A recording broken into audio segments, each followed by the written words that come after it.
2004 also they said the same thing. In 2009 also, Loh Purush was preparing to enter government. See, the BJP, two things it is brilliant at.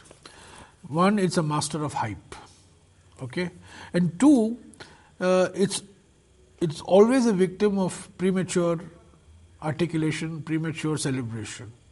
They did this in 2004, they did this in 2009, and I think they're doing it in 2014. This is not to say that our task is easy. I mean, I'm the last one to say that. I mean, we have a tough time ahead. We've got a 10-year incumbency. We've got a Aam Aadmi Party to contend with, different incarnations of Aam Aadmi Party in different urban areas. We have a very aggressive prime ministerial candidate who doesn't play by any rules of the game, who indulges in bodyline tactics, so to speak. So, it's not easy for the Congress. 2014 is not 2009 is not 2004. Having said that, I think the epitaphs that are being written for the Congress are very, very premature. And I think people are just getting carried away because of this whole social media buzz and mahol surrounding Mr. Narendra Modi. No, that's not a political slogan. No, that's completely wrong. What is the No, our political slogan is Har Haath Shakti, Har Haath Tarakki. You see it? ad said? No. This is only the first of a series of ads. So what is the Har Haath Shakti, Har Haath Tarakki is our slogan. You can't win a political election on the same slogan. Okay, slogans undergo change. In 2004, we came up with the Aam Aadmi slogan because we felt that India was shining, but shining for a few people, not shining for everybody. In 2014, we are going to the elections on the plank that we have empowered Indian citizens through RTI, through NREGA, through Forest Rights Act, through Food Security Act, through Land Acquisition Act. So Har Haath Shakti. We have given strength to every hand. And Har Haath Tarakki means through empowering the people, Har Haath Tarakki. We have made sure that progress is an opportunity for each and every one of you. So this slogan really reflects our main accomplishment in the last 10 years, which is the empowerment of people, different sections of society, through laws, through policies, through programs. That is Har Haath Shakti.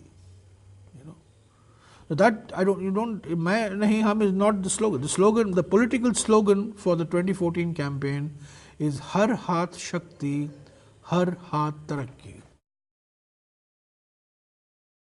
I mean, look, this is ridiculous, completely ridiculous, and I don't even want to dare it with any response. But this is the first, in a series of campaigns that are being planned between now and the elections, and you will see as the campaign unfolds. Mr. Narendra Modi stole my temple and toilets.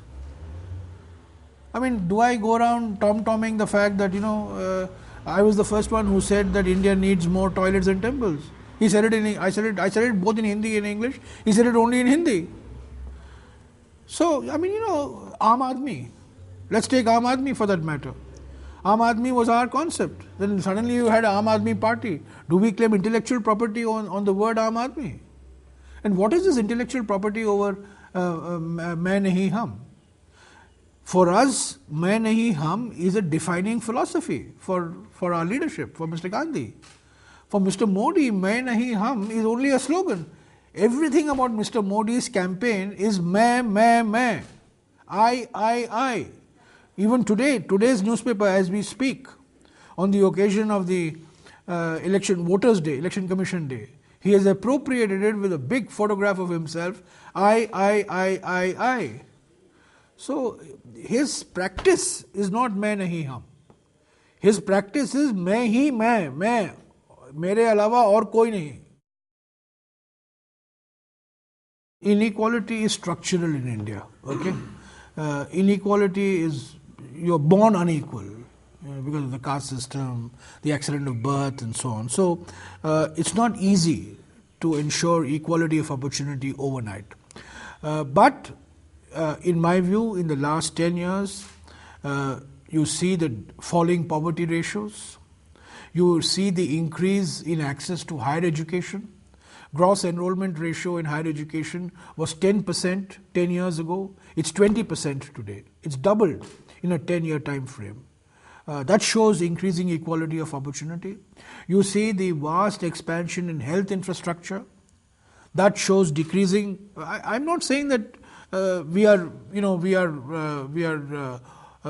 more equal today than we were 10 years ago. In fact, there is some evidence to suggest that the Gini coefficient has actually increased. That inequality, although we measure inequality differently than other countries, so there is some problem of international comparison. But even so, with all those caveats, I would say that there is still inequality of opportunity. Definitely, I mean, I would not deny it.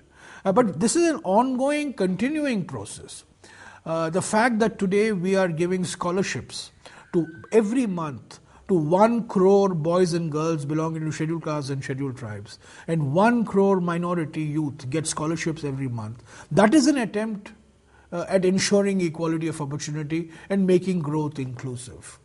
The fact that backward states are today driving, the fact that Bihar is considered to be a high growth state, the fact that Odisha is considered to be a high growth state, the fact that Chhattisgarh is considered to be a high growth state, these are all consequences of this inclusive growth. Inclusive means inclusive across regions, inclusive means also across communities, across individuals. We have a long way to go before we can say that there is equity in our system. But the fact of the matter is that poorer states have become richer. And I think that's a good thing that has happened in the last 10 years. It's not the central government that runs the schools, yeah? Primary schools are not run by the central government. Secondary schools are not run by the central government. It's a systemic failure. It's a collective failure of the education system. I agree. But you can't say that learning outcomes have declined because of the UPA. That's not true. That's what I'm objecting to. Learning outcomes may well have declined. I agree. Learning outcomes have declined in the face of increasing enrollment. Learning outcomes have declined in the face of increased resource allocation. Agreed. These are incontrovertible facts. But who is responsible for the implementation of these programs? Please ask yourself. Is the central government running Sarva Shiksha Abhiyan? Central government is funding the Sarva Shiksha Abhiyan. Who is responsible for Sarva Shiksha Abhiyan? Who is responsible for the midday meal scheme? These are the state governments. And you are saying the UPA is responsible. I mean, it's completely, it's an erroneous conclusion that you are drawing. Why is the economic growth not absorbing labor to the extent that it should? One reason certainly is that the manufacturing sector has not grown, certainly not grown faster than GDP, and the share of manufacturing has remained virtually on a plateau. Until we are able to get manufacturing off the ground, I think we are going to face this mismatch between the demand and supply for labor. We get all excited over these figures, thin sample. I mean, people are judged by whatever flawed statistic we had 30 years ago. That flawed statistic shows a decline. Okay. So, but I wouldn't. Yeah, poverty has fallen. But I don't want to enter into a debate whether it is 22% or 24% or 28%. But it has fallen. It has certainly fallen. But we have other forms of poverty. We have poverty in terms of health. I think today, in my view, if you were to ask me, what is the single biggest contributor to poverty, it is health expenditure.